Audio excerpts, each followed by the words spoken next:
It may be the end of the week, but it just might be the beginning of new things to come.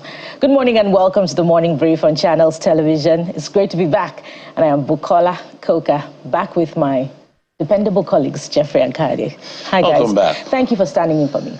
Welcome back. Good to be here. To be fair, we sat for most of it. We literally sat. And how are you doing, though? Very well, thank you. And what did you bring for us? Yeah, a lot of joy. So there's that thing in this part of the world. Wherever you go, they'll ask you, what did you bring for us? Yeah, we're like that. We're like that, hospitable people. It's just that, you know, she's still looking at chicks are still looking full. So I wouldn't know which part of the weather she was in. Because if you're not feeling well, we should see some signs. Maybe your eyes are soggy, your cheeks are down. What do we do with Jeffrey Kayode? You know. Well, you know, for this one, I am on Jeffrey's side. Really? But Okay. I think it speaks to the fact that, you know, she weathered the storm well, and then she's back. It's good to have you back. Well, very well, thank you. And it's good to be back. And it's good to look forward to new things to come, Kayode and Jeffrey. Yeah, exactly. Speaking of which, the Supreme Court judgment. Exactly. Yes. I knew you were going there. You know, ordering that the finances of local government be sent directly to them. So I don't know what your local government experience has been like. I don't know if you've been able to, I don't know if you've lived in non-gated communities and you've witnessed firsthand the implications of, you know, a lack of administration at the local government level. You know, even just coming in to our own community here, you see cattle rearers leading cattle within communities, you know, where you have residents who are driving. You see in some ungated communities, chaos where, you know, there are cars parked indiscriminately on roads because there's poor town planning and landlords do not build, you know, very well. You've also seen where in non-gated communities, even petrol stations are being built, and then you have fire incidents. And, you know, there was one a few years back, somewhere in Magodo. And, you know, that for me is also a consequence of lack of administration at the local government level. But I've also seen, you know, potential as well, you know, where in primary healthcare centers, even in local council development areas, you know, where there are efficient staff, you know, medical workers who are putting in their best and are being paid very, very little. You know, we could go on and on about the merits and the demerits of, you know, lack of administration. More of the merits now, by the way, you know, at the local government level. But the big question is, will this judgment change the narrative of local government administration? I don't know what your experience has been like. Well, we're going to delve into that conversation properly as we go on with the show. But I'm just curious to wait for what the governors will say. I'll be looking at for all of them, like whether it's Abdulrazak Abdurrahman, the NGF chairman, or Bala Mohammed, the PDP Forum chairman, or Popo Zadima of the Progressive Governors Forum. I'm just looking out for what they will say because, of course, this judgment is not in their favor. I think you left two governors out. Which of them? Alex Oti of the Labour Party. Oh, okay. Alex Oti, yes, governors. And Soludo. There's only one NPP Forum. Yusuf of the NMPP Governors Forum. I almost forget of that. I almost did as well. Yeah, so three. So they're like five. So we're looking out for the handles of all these governors and what they will say. By the end of the day, we're going to get into that conversation properly, but congratulations to the local government and to all Nigerians. Implementation is what everyone is talking about now. Guys, what do we have for the program? Well, just to say that I'm not congratulating just yet. I'm not congratulating just Neither yet. am I. But let's unpack. We're heavy on that conversation this morning, aren't we, Bukola? Yes, indeed, we are. We're going to delve into it much later on the program. And, you know, that's the starting point. So if it's as easy as it looks on paper, then state governors can no longer retain or utilize funds that are meant for the 774 local government areas in the country. This is as the Supreme Court has ruled that local government allocations from the Federation account be paid directly to them henceforth. But now that the state governors have seemingly run out of options in the matter of control over LG funds, this ruling throws up pertinent questions, including what constitutional provisions were considered in the court's decision on local government autonomy, what are the potential challenges in implementing the court's decision on local government autonomy. We'll put those questions through on your behalf today. Well, the consensus is that the verdict is an unprecedented one from the apex courts. But what is yet to be tested is the seamless release of those funds directly to the LGAs, but more importantly, the judicious use of the funds for effective administration of government at the grassroots. Let's test the reins before they get tested through the eyes of those who would be at the receiving end under the new regime of long-awaited autonomy for local government areas. Join us on that particular conversation. Absolutely. But that's not all we have for you. It is Fun Friday, FF. And no better time really to host those you may describe as grand OGs, borrowing one of Jeffrey's favorite terms now. As Afro-funk legend Papa Steve Black takes us down memory lane to the days of Afro-funk music, Afro-soul, Afro hairstyles, plenty Afro things. More importantly, how well is the Afro music, or the family rather, of the 60s, 80s thriving amidst this new generation? So it's sort of Gen Z say hello to the boomers generation. So how can those legacy music brands be preserved? Well, let's create it together on the Morning Brief. So Gen Zs, this is a hand of fellowship to you to meet the boomers. I love this, guys. Yeah. I love this, particularly the dance style. I'm going to bust some moves on the show this morning. I'm going to watch the busting of the moves. Nice. I recall my dad's old boogies and the Afro hairstyles. You know, I can still see that image, you know, in my mind's eye right now. It's best now. And what are the moves? There are many. No, we don't have them anymore. I don't okay, sorry. I'm in 2010. Shabalaba.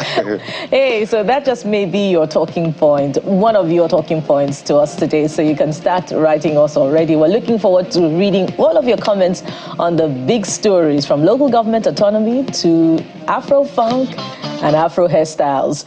And you can start sending them already. You can also send your videos to our WhatsApp number, our hand of fellowship, our reach out on Channels TV, reach out number, whatever you choose to call it. So send us your videos and your comments. We're waiting to read from you and amplify your voice. It's your community engagement show, the most authentic on television. The top stories will begin unfolding after this time out. So stay with us. We'll be right back.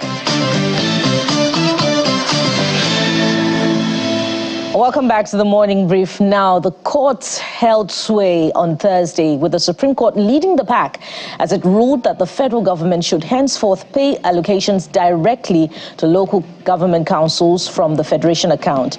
Delivering judgment in the suit instituted by the Attorney General of the Federation, a 7-man member panel of justices held that state governments have continued to abuse their powers by retaining and using the funds meant for local government areas.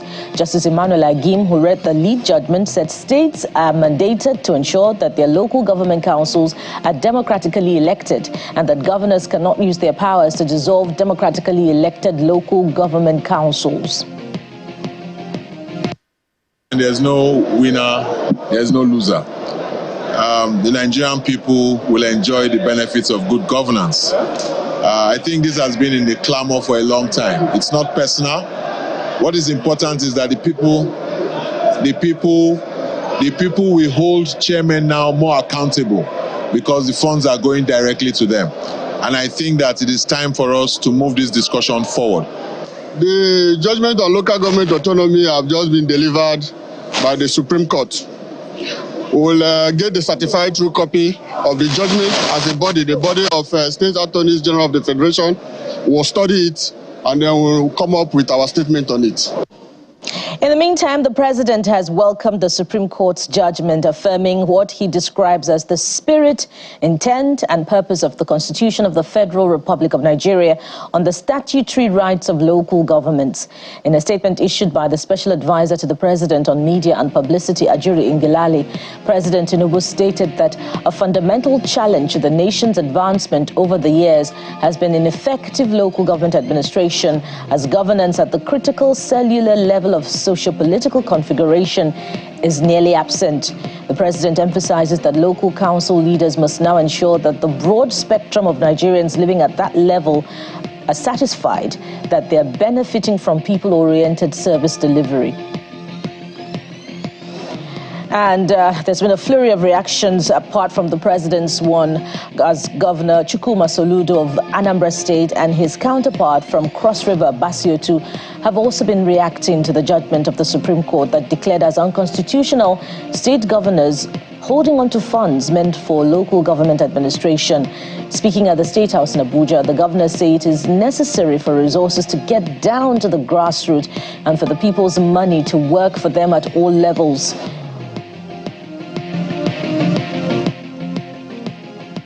Also, the leadership of the National Assembly has been reacting to the Supreme Court judgment that has upheld local government autonomy, describing it as a great day for democracy. Speaking at the State House, the leadership of the two chambers say it is now time to ensure the local government administration function properly and that elections at that level count. But there's more from the courts, as a three-man panel of the Court of Appeal sitting in Abuja and presided over by Justice Onyekachi Otisi has affirmed the election of Mr. Usman Ododo as governor of Kogi State.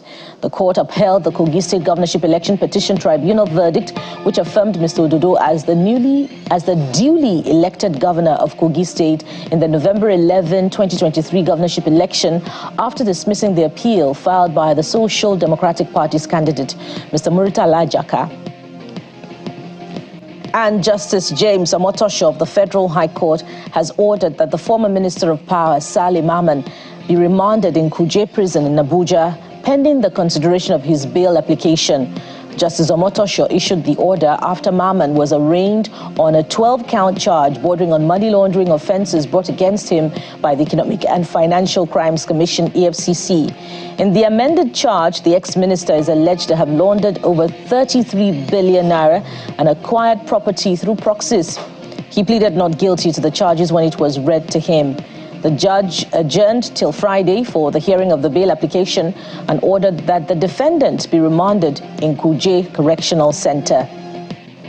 And the Kano State High Court has ruled that the trial of Dr. Abdullahi Ganduje, chairman of the All Progressives Congress, APC, his wife Hafsat Umar, and others accused of bribery and misappropriation will continue even in their absence. The state government has filed an 8-count charge against the defendants, alleging bribery, misappropriation, and the diversion of public funds amounting to billions of naira. Justice Amina Adamu Aliyu dismissed the application for a bench warrant and entered a plea of not guilty on their behalf. The prosecution counsel, Mr. Diola Adedipe, the senior advocate of Nigeria, highlighted that service had been effected on the defendants and an affidavit of service was filed on June the 6th. He requested the court to enter a plea of not guilty for the absent defendants and urged for a bench warrant of arrest, emphasizing the importance of maintaining the court's authority. However, counsel for the 6th respondent, Mr. Nureni Jimo, a senior advocate of Nigeria, argued that service was not properly effected and questioned the court's jurisdiction over the charges. Justice Adamu Aliyu adjourned the case until October the 23rd and the 24th for hearing of the preliminary objection and the main charge. Away from the courts now, the federal government believes the impasse over the new minimum wage bill will be resolved by next week. The Ministers of Information and Labor gave this indication after the closed-door meeting between President Bola Tinubu and leaders of organized labor at the State House. And Nigeria's central bank governor, Mr. Olayemi Cardoso, says the series of interest rate hikes carried out by the CBN's Monetary Policy Committee under his leadership will be short-lived, as the month-on-month inflation rate has already declined by 50% within 6 months. The CBN governor, who made this known on Thursday during a fireside chat at this year's edition of the Business Day CEO Forum, says the monetary actions were necessary to soak up excess liquidity and stabilize the naira.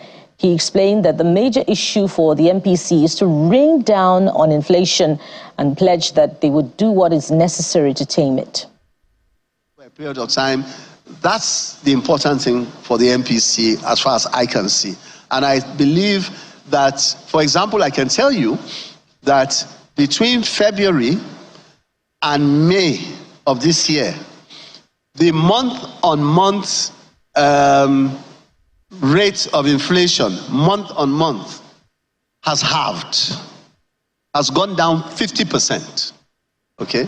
So my sense is that, as I said, this is not something that is a one-size-fits-all and you'll expect, to continue like this. To the extent that the right policies are used, and obviously with the results we've seen, the right policies are being used, I believe that in the not too distant future, things will begin to moderate and interest rates will come down. And outside our shores, U.S. President Joe Biden, who is under intense scrutiny amid questions over his age and fitness, mistakenly introduces Ukraine's president as Vladimir Putin at a NATO event in Washington, D.C. The gaffe, which triggered gasps in the room, raises the stakes even further before his highly anticipated solo news conference later in the day. Biden, however, quickly corrected himself, saying, "I'm so focused on beating Putin."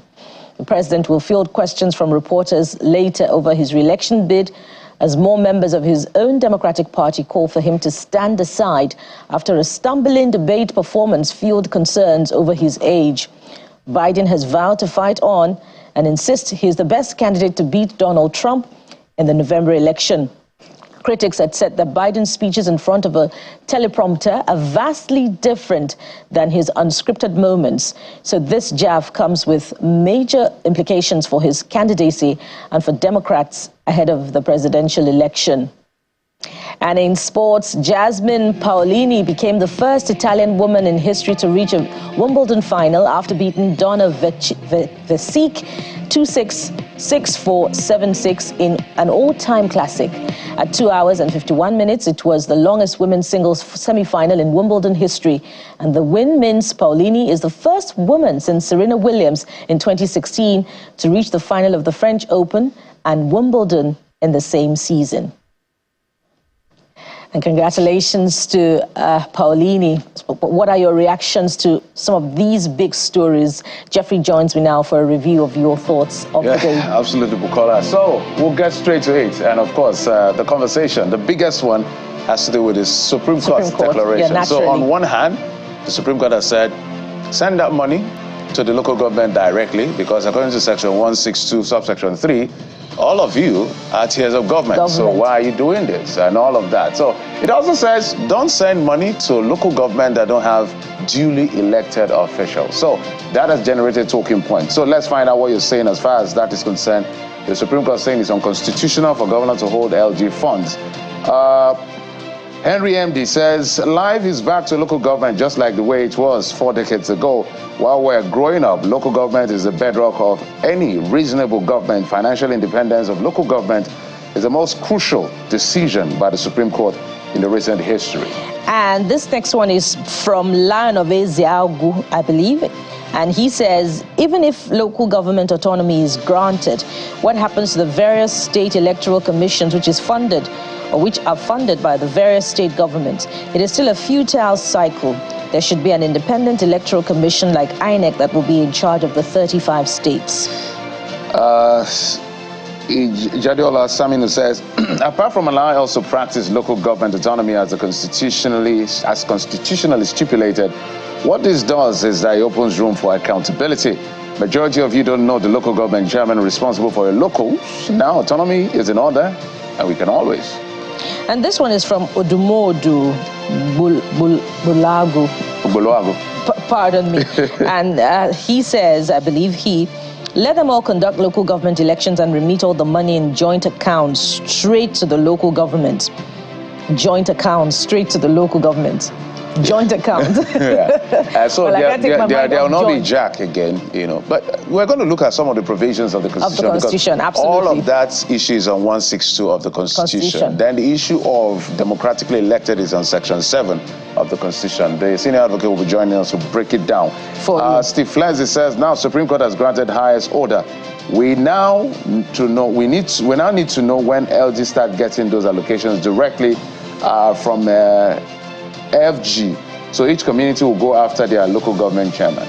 So this is the time to know who your local government chairman is. Absolutely. That is if that, direct payment will commence anytime soon. Yeah, we're also going to be helping them as media with the use of something that budget does, so you can know exactly how much is going to where, so that you see the amount. So the monies that are coming to local government right now, they are big money. So last month, in May, the last fact, federal government got 360-something billion, states got 388 billion, local government almost got 300 billion, about 280-something billion, minus 106 of 13% derivation. So if all of that money goes to local government, 774 of them, we should expect change. But people are saying these are the same politicians. Life in local government administration. Well, the next talking point is still on Supreme Court's ordering immediate direct payment of local government allocations. And the first one is from Kamoru Kende, who says, having a constitutional financial autonomy to directly receive the fund is one thing, and judicious application, accountability, and transparency are entirely a different ball game. Hope it won't be an avenue for these chairmen to augment and step their profligacy. We hope not. That's a concern. So, Chairman, if you're listening, know that you don't have immunity. If you steal our money, we pick you up immediately. Immediately. The FCC will be on your trail. Doom says a good development we must admit, but this isn't a full game changer. To ensure holistic autonomy for LGA's election should be conducted concurrently with other major elections by INEC. That way, an absolute separation and independence of LGAs is ensured. And then this next one is from Noel Ugot, who says, okay, let's go to other talking points. The former minister of power that was arraigned yesterday. Collapsed in yes, court. We understand it was to be arraigned and it collapsed. Yeah. So the first talking point is from Big Angel, who says, once it's time to start accounting for embezzlement of public funds, the persons or politicians in question start collapsing. This collapsing has been such a culture that even if they collapse for real, we don't even know anymore. You can't tell the difference. All right. Avu Sadek says these people find fainting while going through investigation for their mismanagement of public funds, allegedly, we must say, as a way of escaping further interrogation. It's high time for the government not to tolerate it anymore. If fainted, let them die, or take them to prison instead of the hospital. I don't know. Certainly not. But the courts become... They have a right to life. And every now and then, a very veritable ground for inspiration for Nollywood producers. Well, this next one is from Ife Kayode, who says, no record of him collapsing for once while in office. It's time to give account. Collapsing mode activated. All right, let's move on now. The NLC and the TUC, Organized Labor, met with the president yesterday, and they had a conversation. So we had a conversation with the NLC president, and he said, well, that conversation was not about negotiation of anybody shifting grounds. The federal government is saying 62,000. They are saying 250,000, so they have postponed their meeting to next week. So, but I heard that the NLC president in that conversation with you yesterday, and some of the concerns that he presented from the president doesn't make me comfortable on behalf of labor and indeed organized labor.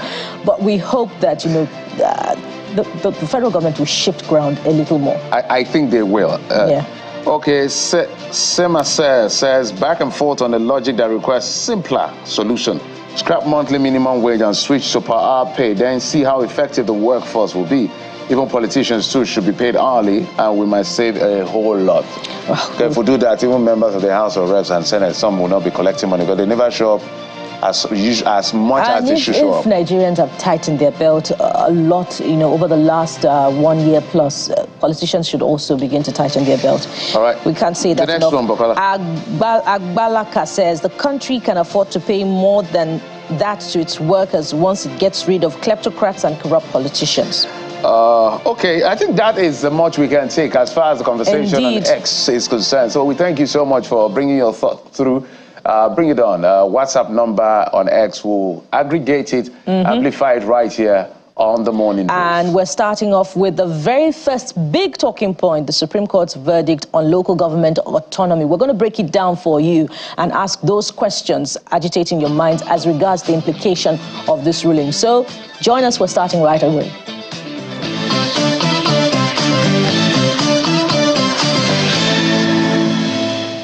Naturally, one will be happy, should be happy. Nigerians are happy about it.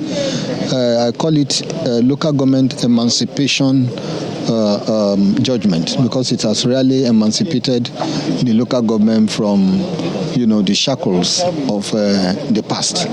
So, and I hope that the local government officials will seize the opportunity, will look at it as an opportunity to develop their various local governments.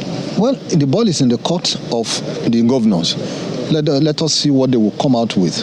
But the judgment is clear as to what they should do. The judgment is clear as to what consequences will attach to failure or refusal to follow the judgment of the Supreme Court, which takes immediate effect. Well, it's been described as a landmark judgment. A long time coming, really. But how is everyone receiving it, particularly at the very top level of the legal profession? Let's get insights from a senior advocate of Nigeria, constitutional lawyer and human rights activist, Professor Michael Zekome, joins us live from our Abuja studio. Good morning, Prof. I know that you've written severally, campaigned about this, and finally, it seems to have happened. We've had 3 national conventions. They've spoken about this, but still, this malignant tumor lingered, stubborn cancer, call it whatever. But for you, are you celebrating like every other person, or you are still a bit cautious as a result of this judgment? Yes, I'm not cautious. I'm celebrating. Indeed, yesterday I made an outing on it, which has gone viral, celebrating the Supreme Court on this judgment. And I'm surprised about the raucous and brouhaha generated from certain quarters over a judgment that shredded of everything is simply saying, local government, you have your independence back. I always like to discuss in an attempt towards nation building issues by situating them from an historical perspective. Remember that there were 3 regions in Nigeria: the Western region, Northern region, and Eastern region. By 10th of August 1963, the Midwest region was excised or created out of Western region through a popular plebiscite referendum of the people, those having 4 regions. Under Section 140 of the 1963 Republican Constitution, all the regions shared from proceeds or products produced in their respective regions. Cocoa in the Western region, cotton, hides and skin, and the famous Kano Granite Pyramid in the north, and oil palm produce in the the east, and rubber and timber, the then Midwest region, which later became Bende State, and now Delta and Edo States. Now, 50% was paid to the region that had that product. 20% was paid to the federal government at the center. And 30% was paid into a distributable account from which all the regions, including the region that had already taken its 50% shared. That was the situation until the military push of 15th January 1966, led by Major Kaduna Nzogu Chukwuma and other young military officers. Then Gowon created 12 states.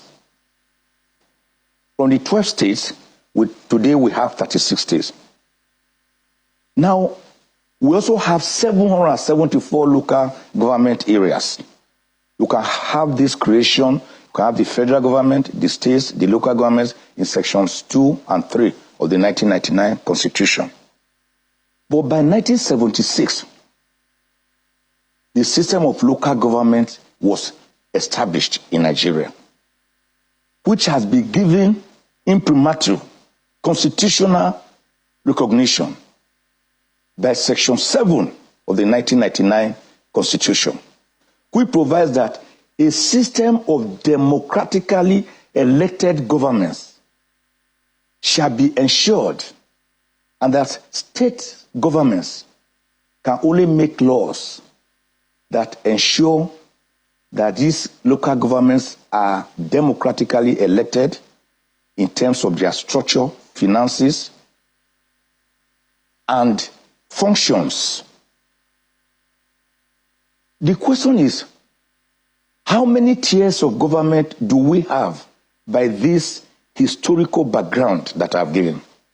We have 3 tiers of government: the federal government, the state governments, and the local governments. 3 tiers. In 2014, we fought frantically to make it 2 tiers so that states, which are the federated units, will be the 2nd tier. But of course, you know the over 600 recommendations of the 2014 National Conference have not been looked into, except things like the national anthem, which I also humbly, with all respect, spearheaded. Now, Section 162 of the 1999 Constitution provides for how monies should be received and distributed. Section 4, or Section 5 rather, imperiously declares that money or allocations standing to the credit of local government councils shall be paid to the states. What was that for? For the benefits of the local government areas. Then subsection 6 of section 162 says, there shall be a state joint local government account into which this money shall be paid. In other words, the states were just being made vehicles, messengers, post agents to send this money to the local government councils. But that has not been the case. What has been happening is that after the federal government takes its own, the states take their own, but because this money is paid into a joint account warehoused by the states, they again will lay the sums meant for the local government areas. In an article I wrote on the 17th of October, 2020, I declared them, I said, the states will lay like bandits the allocation meant for the local government councils. I wasn't a fantastic fan of the Buhari government style, but that was one instance I praised President Buhari for issuing Order 10, Executive Order 10, which said monies standing to the benefit of federal courts and state courts, right, which is supposed to be paid to the NJC, National Judicial Council, for them, but which were being waylaid by the governors concerning local government, concerning state courts, should be paid directly to the heads of these state courts. And I welcome that decision. So substitute state courts for local government councils. So I think this is a judgment that is salutary, that should actually be celebrated, because like the Attorney General has just said, it has led to the emancipation of local government councils from the asphyxiating grip of states. The local government councils are nearest to the grassroots. Prof, if I may button, they're in charge of coverts. If I may button, they're in charge of maternities, dispensaries. Yeah. My apologies, Prof. You literally walked us through history, and we really appreciate this. And of course, discerning individuals will say this is applaudable on one hand, but we're also a bit cautious because, first and foremost, the governors are silent since this judgment came, and some people are alluding to the fact that this may be a legislation that will be upheld because it's coming from the apex court, referencing our grand norm, which is our constitution. Implementation is a question I want to ask you. Some are saying, I know a former senator who says now that, jokingly says, what will not happen is that when local government chairmen who are installed by these governors receive monies now, they will call the governor and say, okay, governor, how do we distribute it? So how do we ensure that the governors, with all sense of respect, don't go around the corner to still get the money one way or the other? Well, it is for the local government council chairmen to now stand up. In fact, I see the judgment as empowering the local government council chairmen by taking some powers from the state governments. The state governments send their commissioners for finance to Abuja at the end of every month to go and share money for the states coming from a distributable account. Don't forget that in Nigeria, we only share. We don't care to know how the cake is baked. We only share the national cake. What it means is that local government council chairmen have been empowered by the judgment to also travel to Abuja, where we all go to sit down with the state government, governors, and the minister and say, what is our own share? Instead of their fate being decided by proxy by the state governments, governors, who will take the money and then seize part of it at source, remitting to the state, to the local government councils what they feel. By the way, I thought we should be celebrating on the ground that this is so going to cede away from the parts, from the allocations of the federal government. Because local government chairman can now sit to argue that what you are saying is due to us is not actually due to us. It's not what we should have. What is the federal government doing with the kind of money it is having? 68% of national revenue, and all the 36 states are having 26.72%, while the whole 774 local government areas are having 20.60% of our national revenue. I think what we have is an over-bloated federal government that has been over-pampered with too much money. That is why everybody fight and die to go to the center at Abuja rather than staying in the states or even staying in local government areas. There's too much money at the center. And this money should be distributed to states and should go to the local government areas in Nigeria. If the federal government did not have too much money, for example, why, when we are crying that the government should even shed its weight, its behemoth and elephantine weight, why are we creating a new ministry of livestock? For what? Towards what? Livestock could just be made a department of the Ministry of Agriculture. Because when you create a Ministry of Livestock, what you have done, you are going to have permanent secretaries. You are now going to have special advisors. You are now going to have senior special assistants, who will have special assistants, who will have personal assistants. There will be drivers. There will be cleaners. You have different layers of government building up instead of shedding.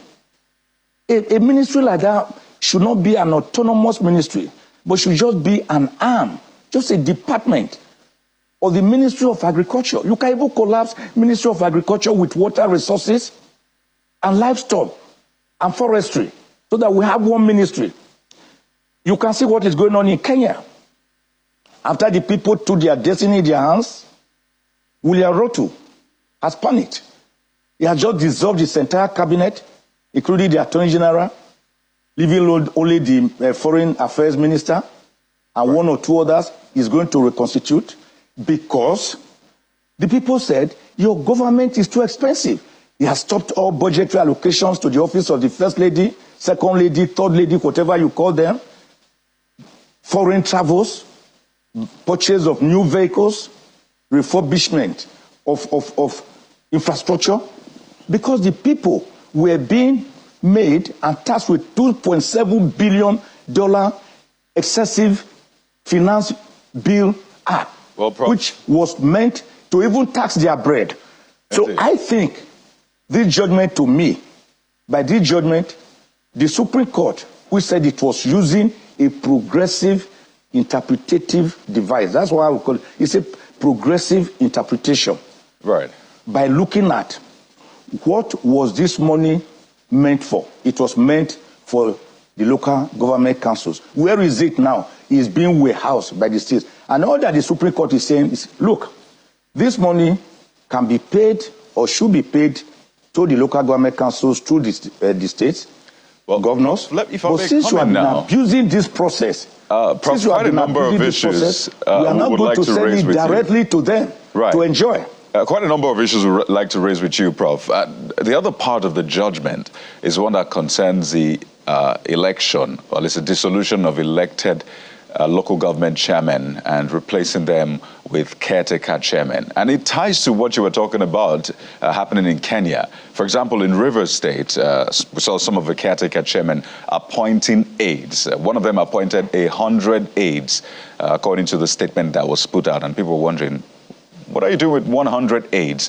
So we've seen states that have since put in caretaker chairmen in place. The recent, or most recent, is Rivers State. So let's try to operationalize this new judgment with what is playing out in Rivers State. So they are caretaker chairmen. The court says money should not be paid to the caretaker chairman, and the state should not dissolve local government and replace with caretaker chairmen. So what does that do currently now to those caretaker chairmen, for example, in Rivers State and perhaps in other states? The judgment is clear.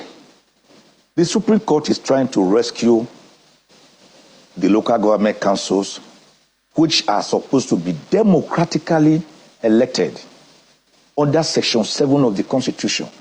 The Constitution is clear about it, how local governments should come into being. And where state governors, it's not only in Rivers State, it has been going on in every state of the Federation. Have we not witnessed it since 1999?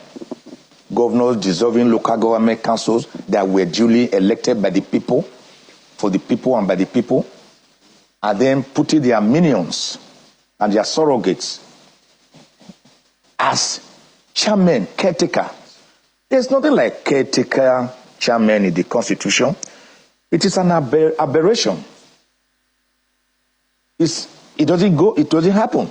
What the Supreme Court is saying is, hello, henceforth, we only pay money directly to local government council chairmen. But these local government council chairmen themselves have to be democratically elected, not handpicked by governors as caretaker chairmen. I think the judgment, to me, is quite clear enough. And in fact, the Supreme Court gave injunctions restraining governors from further dissolving democratically elected council chairmen and then appointing their own, and said this should never be done and that this judgment should be obeyed. So what it means is that governors who presently have caretaker chairmen should go to the drawing board by ensuring that elections are held to bring in democratically elected council chairmen, not handpicked one, and that it is those ones that will enjoy this largesse from the Federation account under Section 162, subsection 5 and 6. If you are caretaker, it means you will not enjoy it. What it means is that the states will share their own. Quite all right. The federal government will share their own. Those for the local governments, if they are not democratically elected for now, should be warehoused until such states get democratically elected government. I think the judgment is clear enough. That is why I said I think it should be celebrated. I do not see what is difficult there at all. The Supreme Court was clear. Say we are using progressive interpretation. What was the mischief? Why did the Attorney General go to the Supreme Court to invoke his original jurisdiction if money was going down to the local governments? Local governments, if you go, I'm from a community in a local government. If you go to the local government chairman, she will tell you that we don't have money because the governor has not given us money, which is a misnomer because it is not the governor that is supposed to give them money. The money is supposed to be their entitlement, their birthright, coming directly from the same source from which the governor himself also shares. But because they have been made mere appendages by state governors, they don't have their money. The poor people, populace cry to them with sick children. They can't do anything. because they have no money to use. So, Prof. Now the money will now go to them. The question of how to hold the the local government chairman accountable is another thing. The people will go for their jugular. They live with them. They know their houses. They will go and meet them. So I said, we know that such and such X amount has been paid to you, to your coffers. What are you doing with the money? They will now hold them accountable. So Prof, as clear as that judgment is, as clear as it is, recall that ahead of this time, there was a seeming consensus that Section 6, which provided for the joint account, Jack, be amended before the country could proceed with, local government autonomy. Should we consider this provision of the Constitution dead now, given that the Supreme Court, being the highest court in the land, has so ruled? Yeah, to me, a law is not what is on the paper until it is interpreted. The prophecies of what the court will do are nothing more pretentious. Is what I mean by law. That was how it was interpreted by great jurists. The Supreme Court has made its progressive interpretation of the law to cure a mischief that has been there. So we now know what Section 162, subsections 3, 4, 5, and 6 are saying. So the question of amendment to me becomes odious, becomes superfluous. I don't think you need any amendment, except, of course, don't forget that judgments of the Supreme Court themselves can also be overridden by the National Assembly under Section 4, because they have the power to make laws for the peace, order, and good government of Nigeria. So the National Assembly may decide to amend the Constitution going through Section 9 of the Constitution as to how to amend.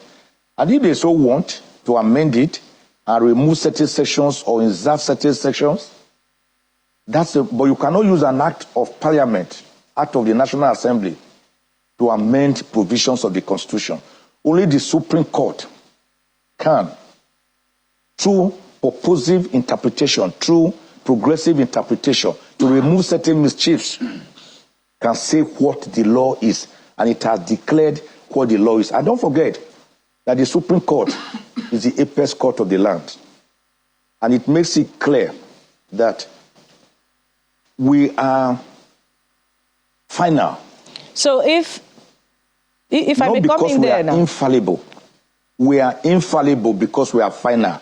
That was in the case of Adegoke Motors Limited. So it has made the judgment clear. Those who are not satisfied cannot go to another Supreme Court because we don't have a second Supreme Court. All that they can do now, perhaps, is to go to the National Assembly to say, we don't like what has gone on. We want an amendment to again override the decision of the Supreme Court. But I think there should be nothing to override. It's a good judgment to me, with all humility as a constitutional lawyer. So, Prof, let's talk about the relationship between both the state and the local government. Apparently, people are going to be watching. And how do you think the relationship should proceed now? Because anyone who has resources has power. And so we may begin to see some power interplay. What do you see? Well, there will be some muzzle flexing. For now, governors have been treating local government chairmen as their minions, as their appendages.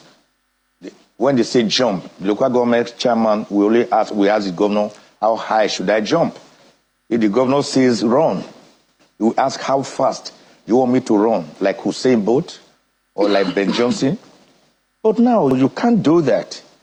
The local government chairman now knows his own area, his own sphere of influence. The state governors now know their own limitations. So a local government chairman can now tell a governor, excuse me, sir, with all respect, of course, with all difference, excuse me, sir, this money is meant for us. We are to use it on behalf of the people. So you can't tell us to give you part of it. I'm responsible and accountable to the people. And the people themselves will come to the local government council chairman and say, hello, we know you have such an amount. We want you to use it for us.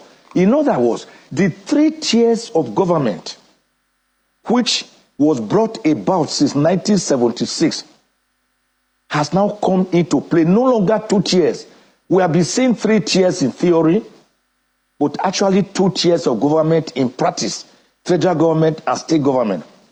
And what the Supreme Court judgment has said is that these 3 tiers of government should actually play out, not only in theory, but in practice.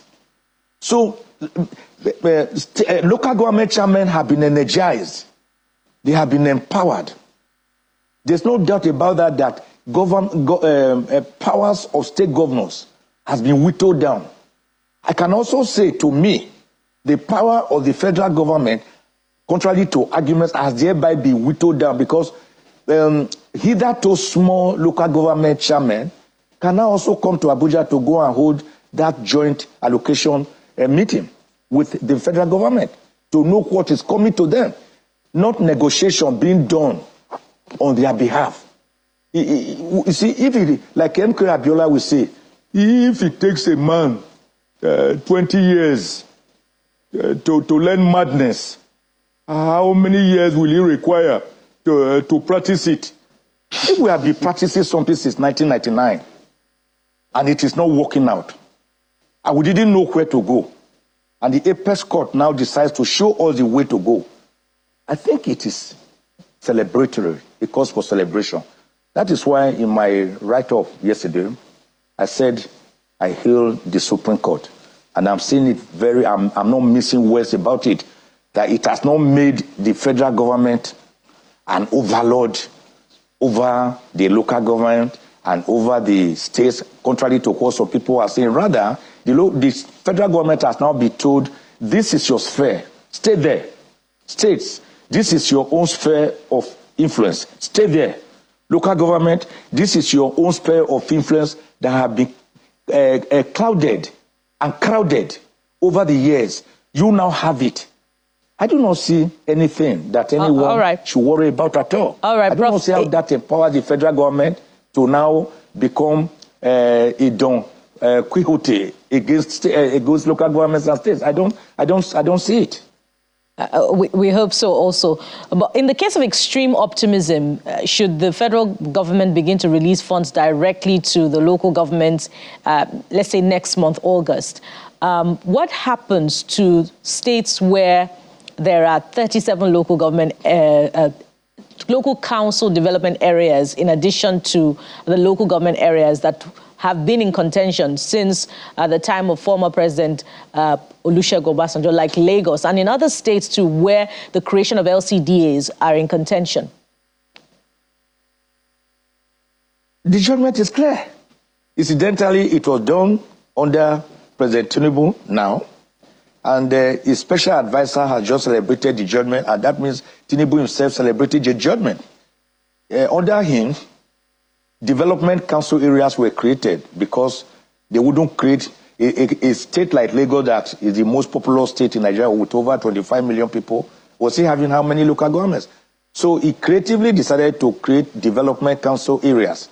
But what this judgment is saying is, hello, if you are not a democratically elected local government council, you cannot have this money under Section 162, subsections 5 and 6 of the 1999 Constitution.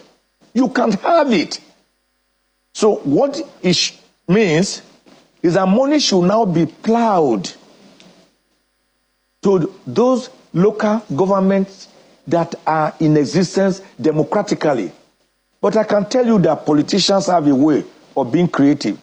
All that they can do is that since there are development council areas not recognized by the Constitution, neither under by Section 7, nor by the latest judgment of the Supreme Court, and they are still in existence, all they will do, for example, let's say Alimosho local government area, under which I lived for many years until a few years ago when I came to Abuja. if there are development council areas created under it, which is not recognized in Section 3 of the Constitution, all that they can do is that money should still be sent to that major constitutionally recognized local government area, and they can now meet to say, look, you know that this money has come to you directly, but don't forget that we also now have a development council area. They can do that internally to share. That is their internal business. Nobody can control that one. They can do that. But for now, the money can only go to those local government areas named in the Constitution. Don't forget that they are even named in the Constitution. 774 local government areas. They are council. They are named. Their names are there. From alphabet A to Z. They are there. Well, those are the local government that the money will now go to. Prof, so whatever internal arrangement states now have, that is left to them. From our viewers, apparently they want your intervention on some of the gray areas. By the way, the governors, it looks like they'll be meeting. They had before said that this isn't how a federation should operate. Let the states have some sort of control. And earlier on, I think you meant to say 52% goes to the federal government, while 26 goes to state and 20 goes to local government. But one of the questions our viewers want to know is, so what should be the time frame to conduct the local government elections for states who have the caretaker arrangement? Rivers, for example, says they'll conduct in October. With this judgment, do they need to do that as soon as possible, or they can still wait till October? And speaking for other states as well. It is left to them. I have said it again and again. The Supreme Court judgment is clear, as clean and as clear as a whistle. If you want local government councils in your state to receive money from the federation account, then bring them up to be democratically elected. Whether you do it tomorrow, whether you do it in October, whether you do it in January next year, whether you don't want to do it at all, it is left to you. Nobody will force you. But the important thing is that if what you have in place is a caretaker local government council, be sure that it will not have money from the federation account. Hello? I think this is too clear that, with all respect, the deaf can hear it, the blind can see it, the lame can walk it, the numb can feel it. I think it is all too clear that we are not going to get money paid to caretaker local governments. If you want money to go to local government council from the federation account, the Supreme Court says such councils have to be democratically elected. So whether in Lagos, which has some development areas, or in Rivers, which have caretaker, it's not only Rivers. In many of the states across Nigeria, maybe no less than 50 to 20, they have a caretaker. And that is what the governors have been doing, because they know that these caretaker committees are answerable to them. Excuse me. They are answerable to them. So they handpick their supporters and their minions, surrogates, founders, bootlickers, and just put them up in place and say you are a chairman of local government. So if, for example, let's say 1 billion comes to the state in the joint state local government account for the local government council, the governor can just decide to say, well, in fact, the council chairman dare not ask questions. All that the governor will do is to say, I'm sending you 100 million naira to run your council. And the chairman will be jumping. At least he or she can pay salary to the people, maybe build 1 or 2 covers. They can't ask the governor, but sir, we know that 1 billion came to the account. Who is a chairman of a local government to dare ask the governor that kind of question? The governor will again remove him or her the following day or that very moment, because he is the appointer. He who pays the piper dictates the tune. But what the Supreme Court has said is that local government chairman is like you, the governor. He was elected by the people. So it becomes Psalm 105, verse 19. Touch not my anointed. Psalm 105, 9. So Psalm 105, I think, verse 9, I can't remember. Touch not my anointed. 105:15. I do my prophets no harm. No harm. Prof, it's Psalm 105:15. Yes, 105:15.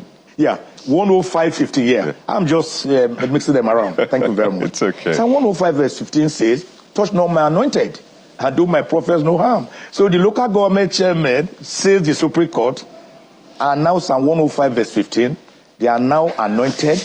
They cannot be touched by state governors. They have been imbued with that toga of immunity from overbearing, stultifying, suffocating, and asphyxiating state governors' influence. That is what it has done. And I think, to me, it's something that is salutary. Some stakeholders are saying that this is a bit of an overreach, faulting it that we're going to that centrist point that we're trying to leave as a federalism. Former Governor James Ibori has alluded to that fact, that now taking things back to the center is a problem. That's the way they are seeing it. In fact, some people are even calling for INEC to start conducting state elections. And that argument has also ensued about why should the federal government be in charge of everything, which is what they are seeing the federal government doing through the back door. I want you to speak to that. I will not be clamoring for restructuring. It is not this judgment. This judgment, to me, I do not agree with that view. We have been clamoring for restructuring. What is the business of the federal government having 67 items on the exclusive legislative list? What is the business of the federal government licensing your vehicles, even having the Marriage Act that guides how you marry and how you live with your wife and how you separate and how you divorce? What is the business of the federal government having unities, so-called unity schools, secondary schools, federal government participating in secondary schools, which should be a matter for states and local governments? We have been clamoring for restructuring. Did they hear that? It is not the judgment that is making it centric. No. Rather, the government is actually breaking it down.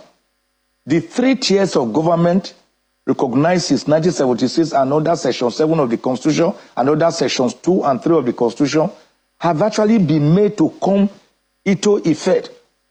A local government chairman can now challenge the federal government by saying, I'm entitled to X amount and you are giving me A amount.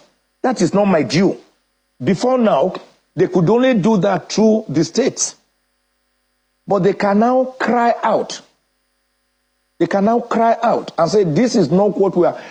Don't forget that they have ARGON, their association. They can now meet and say, this is not what we are supposed to have.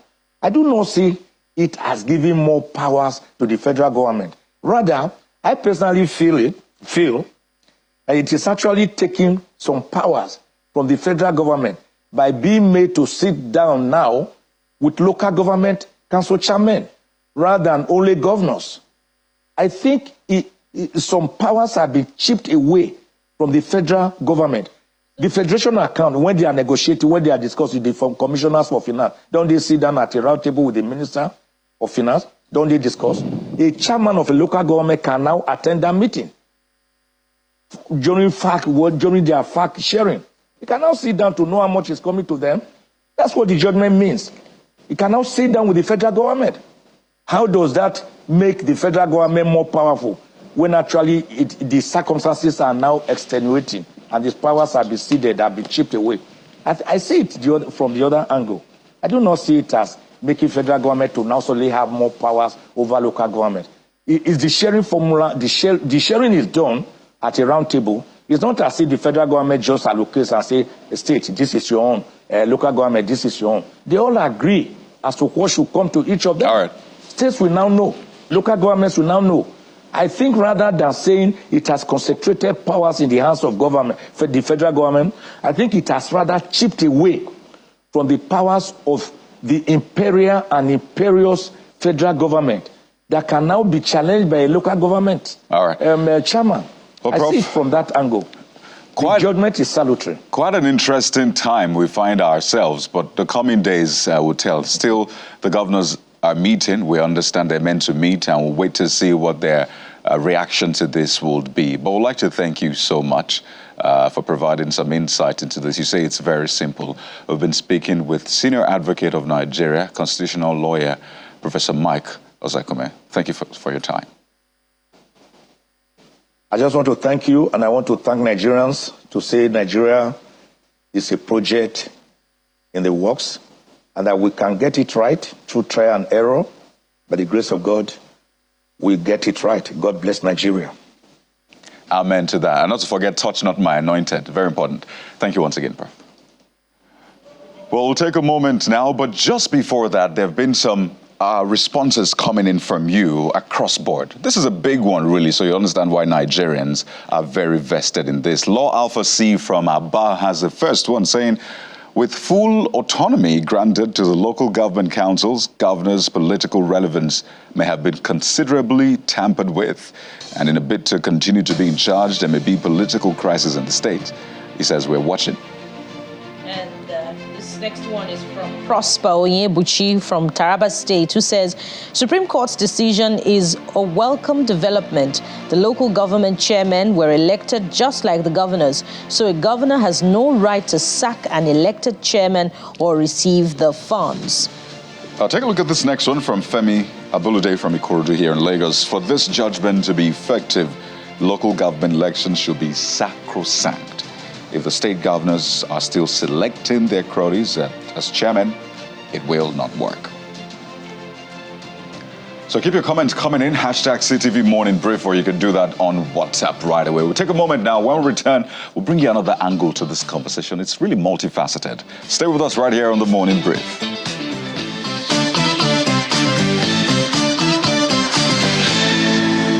Nigeria is a democratic country, and we know very well that President Tinubu and the renewed hope agenda is a democratic one.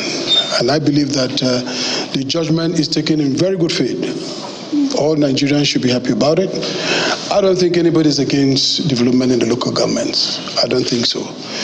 I have not read the details of the judgment that's passed. When we do, I believe that the application of it should add some pep to our local government administration. At a fundamental level, yes, we need resources to get down to the real down grassroots, and we need the people's money to work for them at all levels, whether at the federal, at the state, and at the local government. We need the people's money together. We need to promote accountability. We need to promote transparency in the utilization of public resources at all levels to be able to lift the burden of the common man. For me, for my state, which is the other thing that is peculiar, is that there has been a lingering litigation, for example, that stopped local government elections in the past, and that particular litigation is still in the courts, so to speak. We're going to see how we handle all of that and to organize a local government election as appropriate. I'm a believer in in having a democratic system.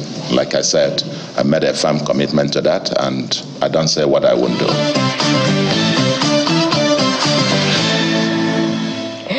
Welcome back. So we told you earlier that it's a conversation that has many implications, not just the legal implication, but also the political implication, and of course the administrative implication, particularly for local governments. So we're looking at that aspect of it now, and joining us to have this side of the conversation is the National Coordinator, Democracy Vanguard, Governance, Public Policy and Development Consultant. He joins us from our Abuja studio, Mr. John Mutu. Mr. Mutu, good morning and welcome to the Morning Brief.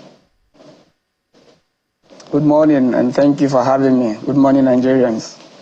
Of course, it's been celebrated as a landmark judgment that has come to cure us of an age-long malaise. So it will be ideal to ask what your reaction will be, but also the fact that the governors are currently meeting. We've had some reactions from, 2 governors, but a holistic view will be interesting, to see. I wonder what your expectations are from that side as well, even as you react to the judgment. Thank you so much. I think I will join Nigerians to say today is a very, very, very, very, very celebratory day for Nigerians.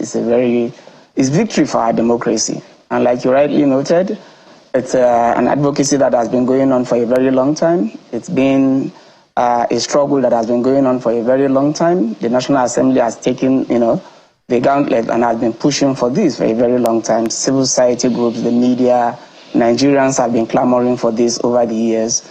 And today, the federal government took the bull by the horn and initiated this action. And I'm glad that at least we have achieved this very, very, very important milestone in our democracy. So congratulations, Nigerians. But having said that, like you rightly noted, when they say the reward for hard work is more work, it's just to tell you that there is still a lot of work to be done. The Supreme Court judgment has opened up, the governance space for a lot of reforms to take place. It has also opened up a lot of challenges that comes with that interpretation. But by and large, with a great progress, it's a very, very, very landmark judgment, and we are happy, very, very, very happy. Just yesterday, I was hosting some groups, including the Nigerian Union of Teachers, NOLGE, the Medical and Health Workers Union, and other civil society groups to reflect on the implications of the judgment. And some very, very eye-opening issues came up there that most Nigerians are not aware of. And I think that is where Nigerians should be thinking about. And the first issue is that of accountability. How can we ensure that now that the resources are going to be going to the local governments directly, how can we ensure that those resources are properly utilized? That is one issue. The second part of it is the huge capacity gap that exists at the local government level, not just at the individual level, but also at the institutional level. Since 1999 up to date, there has been a lot of interventions from the donor partners, development communities, strengthening the capacity of state governors and state governments, strengthening the capacity of federal institutions to effectively govern their various MDAs. But at the local government level, that support has not been there. And because also that level of governance, tier of government has been, to a large extent, being left, to lie fallow, you see that there is a lot of capacity gap. Now that you expect the local government to now start, dealing with the budgets, you now expect them to start developing their budget, you expect them to start implementing. You also expect them to be coordinating with the various state governments to ensure effective synergy between the local government and the states. What institutional mechanisms, what systems, and what processes can we support them to put in place to ensure that they effectively take these newfound responsibilities forward? Before now, to a large extent, the states, in most of these states, the state governments have been taking those responsibilities. But now that they are going to be taking it forward, there are a huge capacity gap that we need to support them to address. And those are real... I think that is the next line of action that we should be looking at. Yeah, and those are real institutional realities that, local government administrators should begin reflecting on. But, you talked about accountability. Yeah. Let's look at the nitty-gritty of that. We just had a senior advocate of Nigeria who said what this has really done is to chip away at the powers of the governors. So it's a give-and-take situation. Take away some of the powers of the governors and give it to the local government chairpersons. But really, if we reflected also on the fact that it is in the powers of the state governors to appoint the heads of the helmsmen of the state independent electoral commissions, and the state assemblies also conduct local government elections. What are the implications of engagement that you see in that space if the powers to conduct elections at the local government level still reside within the subnationals? What implications do you see it having on the liberty of the local government administrations to express themselves? Yeah, I think that's a very important question. But again, first things first. I'm a believer of incremental change. I don't expect the whole world to change overnight. But again, the battle has been going on. One is to help them get administrative autonomy. The second part of it is to help them get financial autonomy. And through that landmark judgment now, we have both administrative and financial autonomy. But there are other operational challenges, which you rightly noted, which is the leadership recruitment process. Who conduct local government elections. But the current constitution provides that the state independent electoral commission conduct the elections for the local government, just like INEC conduct elections for the states and federal elections. For now, what I'm focused on, what we should be focusing on is how can we support those states and local governments to be able to effectively manage those resources? How can we support the state independent electoral commissions to conduct effective local government elections? How can we also support civil society groups, community-based organizations, the media to hold, and the communities also to hold local governments accountable for the resources that they will be receiving directly. However, maybe in the future, we can be working with the National Assembly to ensure that, if possibly, amend the relevant sections of the Constitution to now grant INEC the power to conduct local government elections, if that is the way to go. But for now, what is most important is how can we support them? What our focus should be on working towards ensuring effective utilization of those resources, supporting them to also deploy those resources to meet the yearnings of the masses, which is very, very critical. The people have suffered enough. Nigerians have suffered enough. We've endured all sorts of things. But the time is now for us to make sure that those monies are not siphoned, these monies are not pilfered, these monies are not wasted, putting the relevant mechanisms in place to ensure proper accountability of those resources. And two of those mechanisms for ensuring effective accountability is the audit process. I know that a lot of states have their auditor generals of the local government working with the auditor generals of the local government to ensure proper effectiveness, economy, and efficiency in the utilization of those resources. And also working with the councillors who have the responsibility for appropriation and who have the responsibility of oversight to perform those functions the immediate time. Then on the long term, we can start talking about elections. All right, let's bring in Comrade Olatunji Ambali now, who is the President General, Nigeria Union of Local Government Employees, NOGE, who joins us via Zoom from Abuja. Good morning and welcome, Comrade Ambali, to the program. Wonderful morning to all our listeners and Nigerians. I say congratulations for a new local government system, a relevant system of government, closer to the people, capable of delivering. Well, Comrade, unsurprisingly, you are in a celebratory mood. So go ahead and, pour out your feelings on this judgment. And while you're doing that, we have already started the conversation, and I imagine, I hope that you're following. So share with us what you expect to be going forward, relations between the state governors and local government administrators following this ruling. Yes, we welcome the ruling. We are happy because it is not always good for workers who are paid salary every month without ability to deliver deliver dividends of democracy to Nigerians without performing their role. Workers and technocrats at local government level are highly skilled, they are prepared, they are not lazy. But unfortunately, because of continuous rape and destruction of local government system, they have not been able to deliver their mandate. We are happy that now local government can now return to the golden era of delivering dividends of democracy, serving as a service delivery center. And we believe that with a functional local government system, myriads of problems within Nigeria will be reduced by over 50%, because that is the closest care of government to the people. In the golden era, local government was able to tar roads, able to open up.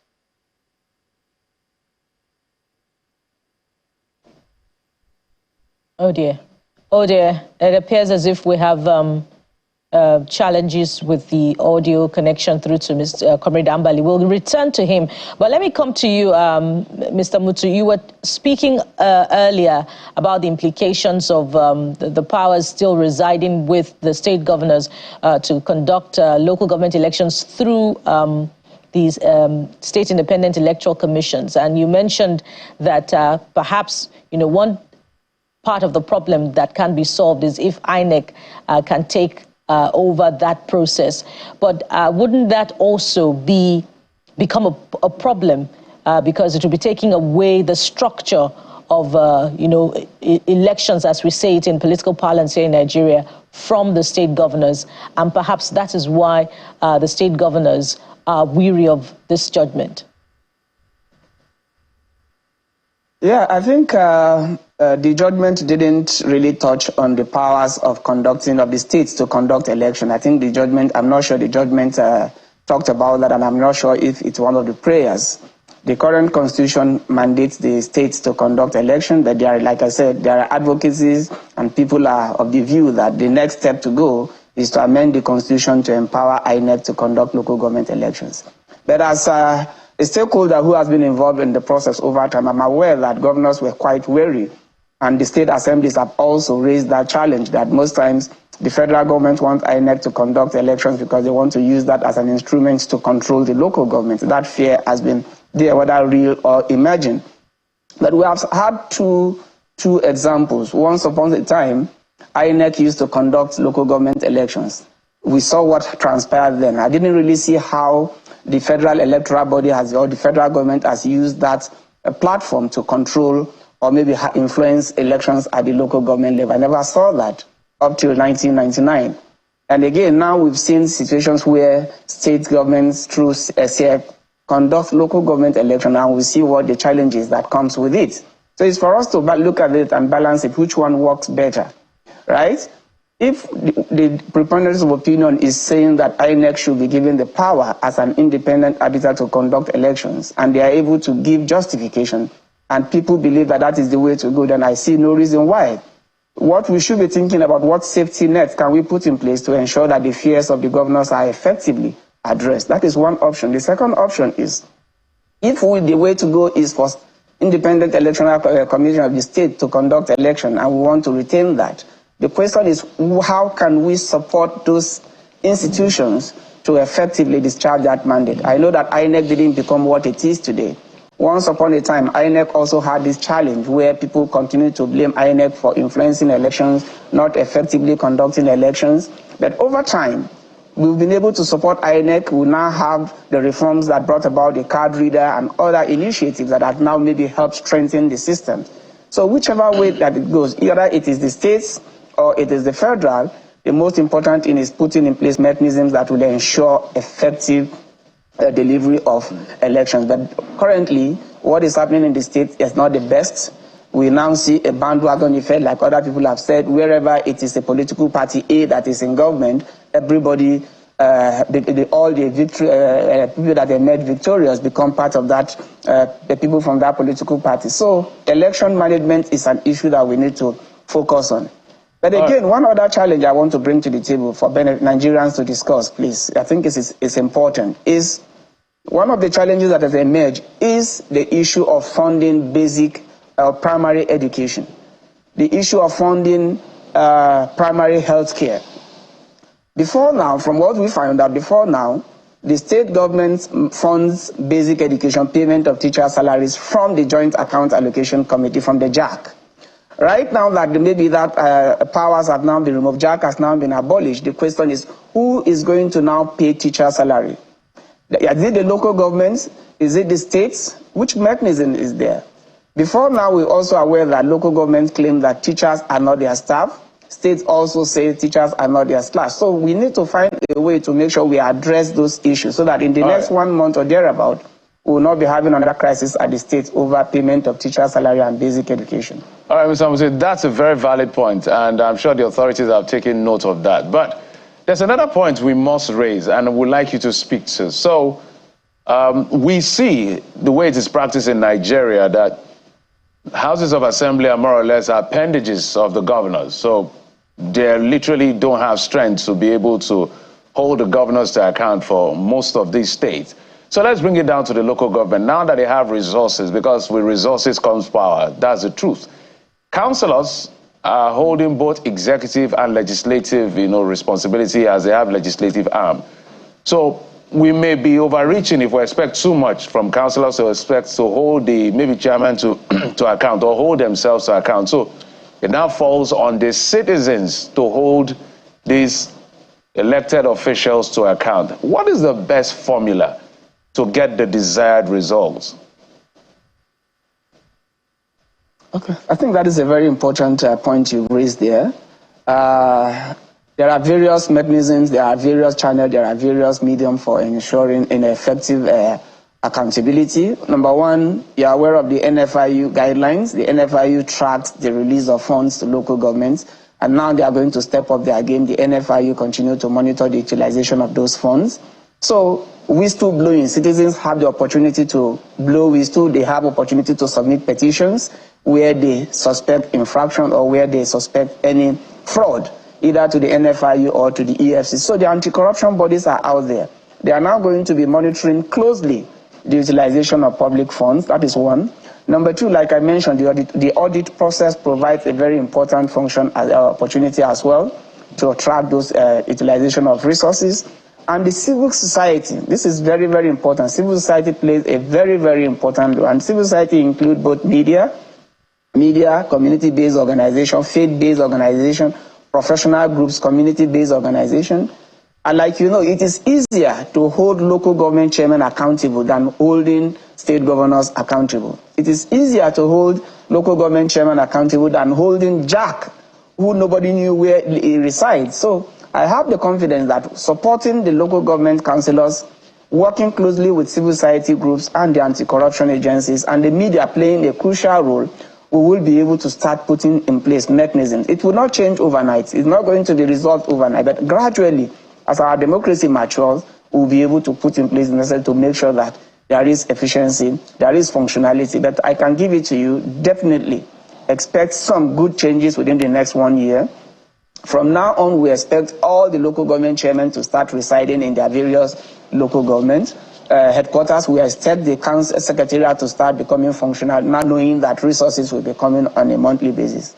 And this, the Attorney General of the Federation, with all the federal agencies responsible for tracking the utilization of those funds, also have their various roles to play as we go on. So I'm confident that things will improve as we move on, but it's not going to just happen overnight.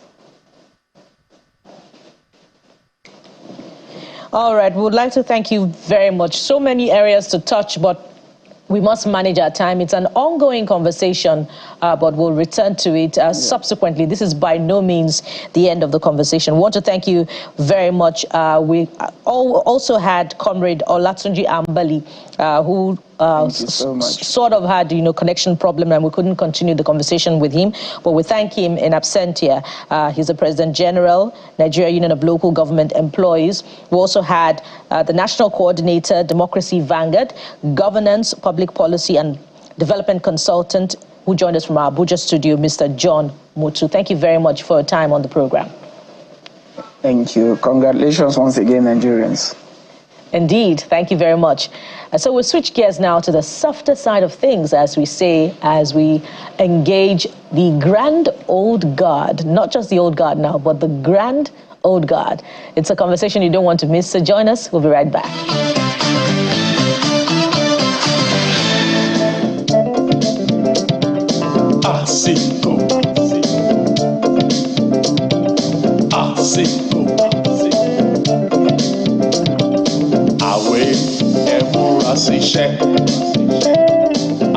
All right, welcome back. We're taking you way back, and he's joined us. The man you saw in that particular video taking those steps, well, I'm sure the Gen Zs, you're lost. We're going to bring you closer to get a feel of what it was to be in that space. Steve Black Aiwansosa joins us on the program. Well, welcome to the program, sir. Thank you very much. You call it Afro-funk, right? Yes, it's different from Afrobeat.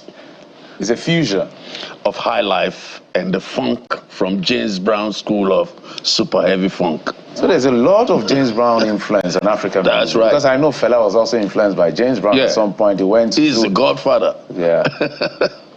James Brown is the godfather. Funk is kind of music that makes you dance.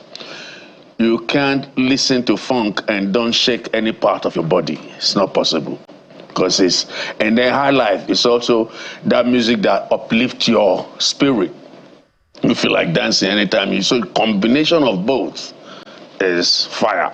Is it stronger than the Afrobeat combination? It's more modern. It gets to the crowd much more than Afrobeat.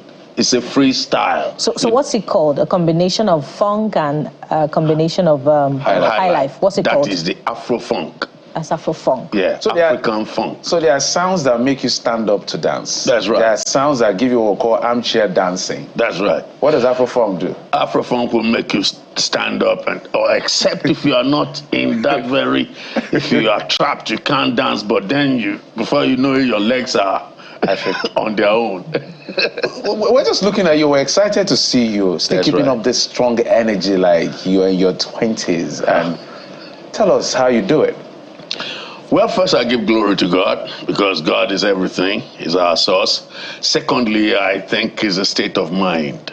Like I always believe age is a number, like you just count, but it's how you feel inside you.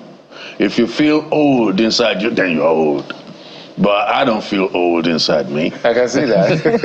So, I know that you're the baby boomer generation. You were born in 1954. That's right. You'll be 70 on the 21st of July. That's right. So you're baby boomer, but you are trying to say you are Gen Z.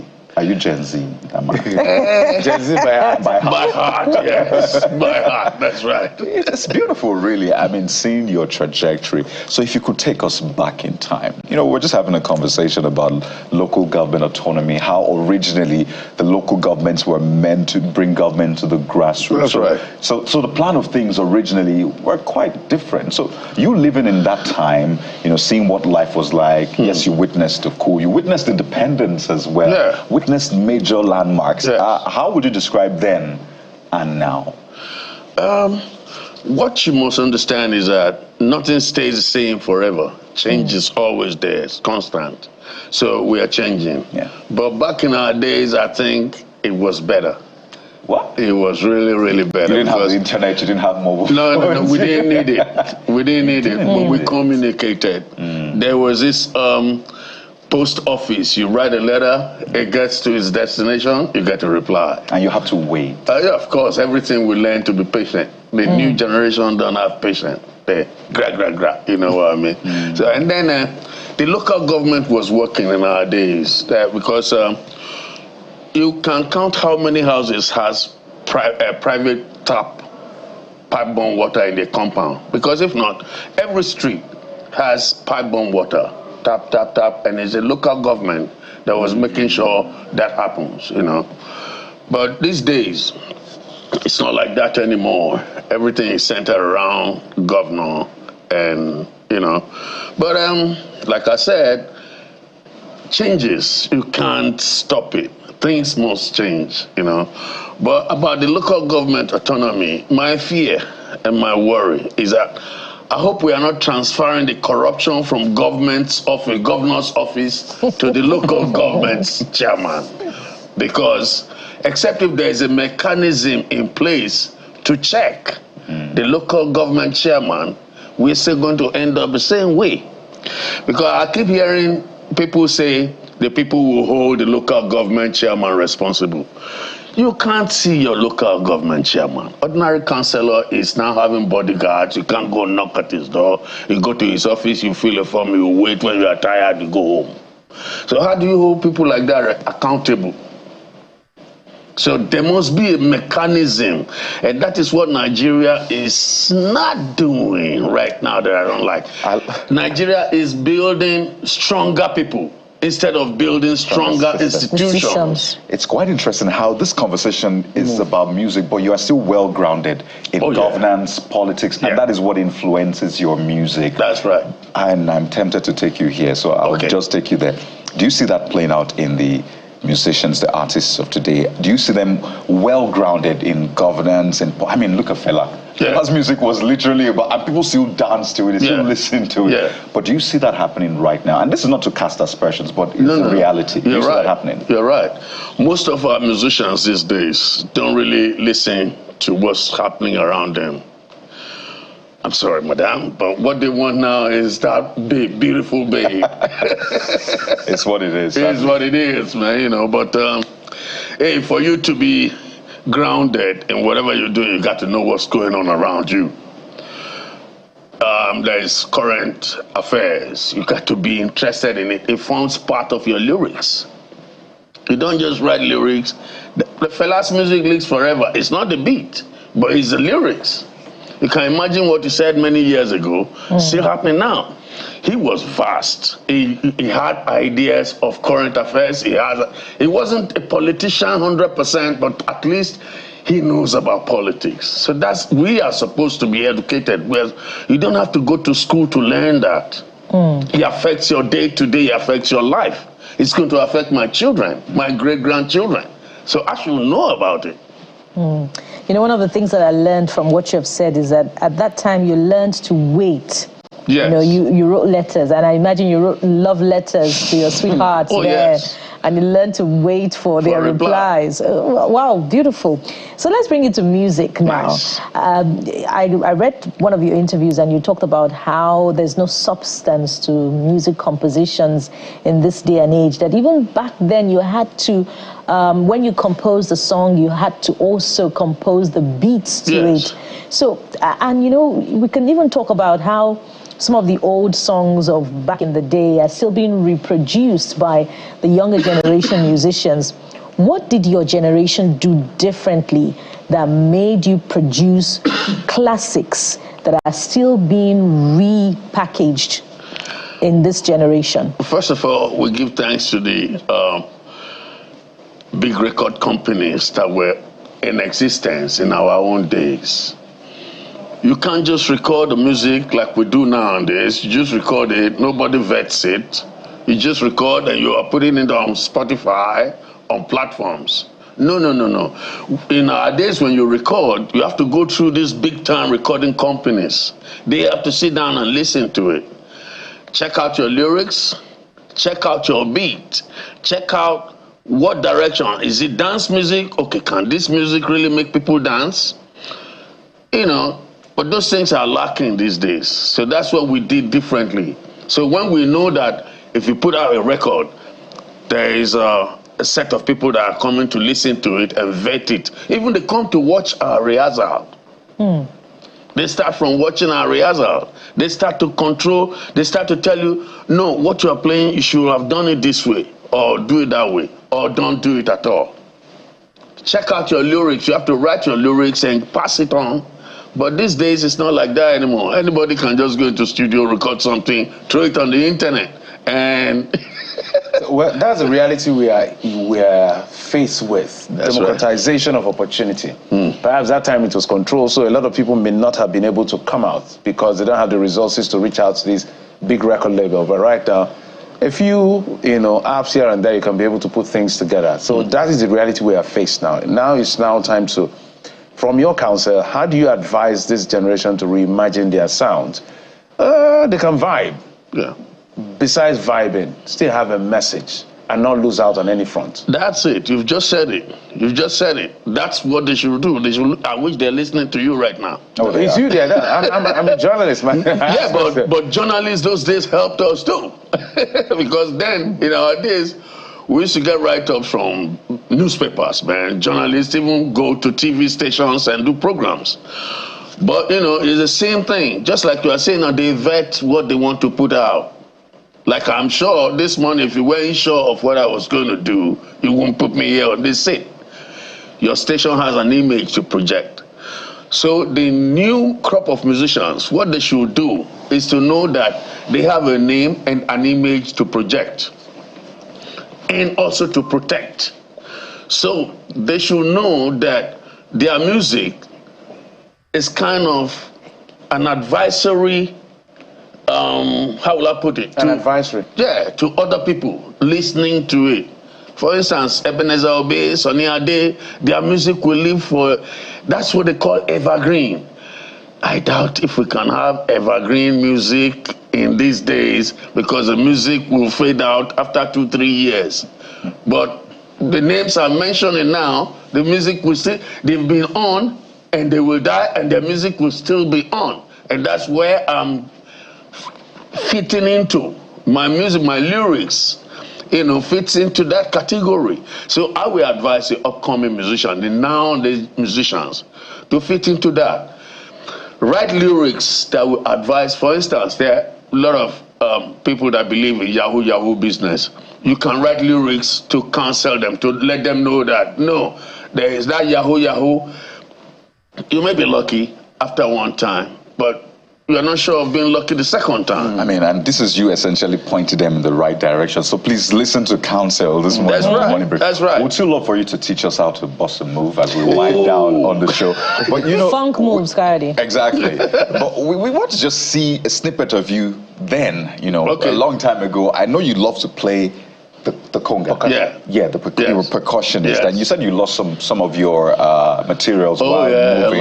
But it would be great to actually see him, I guess if we just put that up, see him and see the emotions, the passion with which you, that's you right there. I was 17 years old. Wow.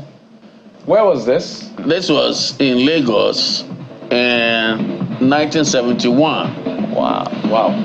The gentleman, the drummer, this guy, was the then top drummer in the world. He was in a band, he owned a band called The Cream. His name is Ginger Baker. He's late now. Oh. So he came to Nigeria and he came to see Fela, and they did a lot together with Fela. They did an album together. But apart from Fela's band, he loved our band so much. This is T-Mac Afro Collection, T-Mac's band. That's Johnny Astrop. Johnny Astrop is in the US now, So he jammed with us. I was the one playing the conga. It's that passion. It's like your counsel. Do you still play the conga? Oh yeah, I do.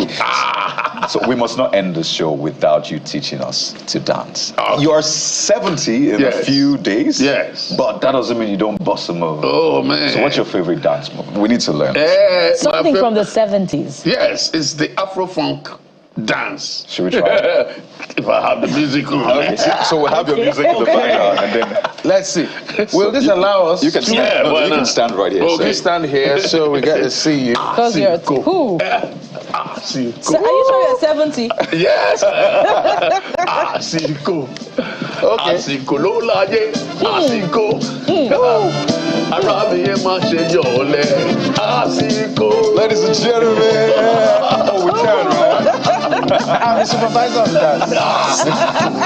So we go the way it is, gentlemen. So basically, go like this. Like this. What?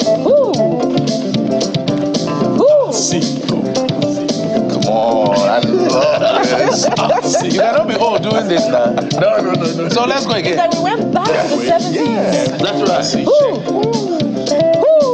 Okay, let me show you a little school. Okay, let's try this. Okay, let me shoot this chair. This chair is blocked. They are blocking us. Yeah. Let's go. Get funky with it.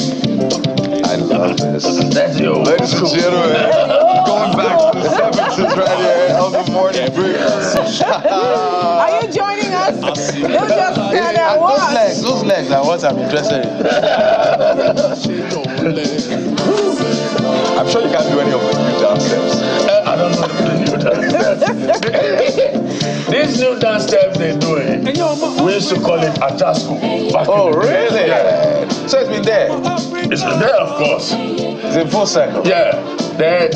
We used to have people hawking drugs, and they had dancers. Okay. Those dancers were the ones doing this Atasco thing. Okay. But I don't know how to do it. You know, the audience, they say they want to see. They want to see. So I find your leg is beautiful. So hold on, I will move this our table. Okay. Just a little bit this way. Okay. So the audience can see those legs and those moves that you're boxing.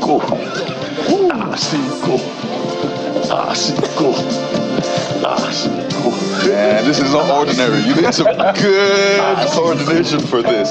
That's a good one. Steve Black, Aiwansosa. That's right. Legendary Afro-funk superstar. Thank you. Nice. Amazing. Awesome. Where can we find your music if we want to listen to your music? This one is on Spotify. Right. So you are playing Spotify with the young ones as well. Yeah. I mean, we have no other choice. Yeah. But in Europe, we come out with vinyl. Yeah, exactly. But here, it's on Spotify. Okay. So let me just come to technology, this I side. believe, is making your work easier Yes, yes. than what it was back then. Yes. Amazing. So go to Spotify. Yeah, to enjoy some of So Steve Black's music. Steve Black, Aiwansosa. Go to your Instagram handle. Are you on Instagram? Yeah. So at Steve Black. Are you on Twitter? Yes. At Steve Black. Where else are you? Facebook? I'm on Facebook. Steve Black. Steve Black. I am on TikTok. Steve Black. You see, I love this. Thank you so much. I wish you the very best. Thank you Looking so forward much. to your 80th, 90th, 100th, as much as you want. Amen. Thank you. Well, guys, that's been the program. It's been an amazing one for us right here. Steve Black, Aiwansosa, giving us that dance move, busting it for us. So, hey, age is just a number, apparently. He's done it for us. So you can enjoy your weekend with some of his sounds and every other sound you like to enjoy. Thank you so much for your time and company. I'm Jeffrey Uzoma. Yeah, what a way to end the week. Beautiful. Join us again next week. Let's do this again together. I am Bukola Koka. And I'm Coyote Fikilo. Don't forget, time is of the essence, so make the most of it. That's what Asiko means. Sunrise Daily is next. So don't go away. We'll be right here. Let's go. Asiko. Ladies and gentlemen.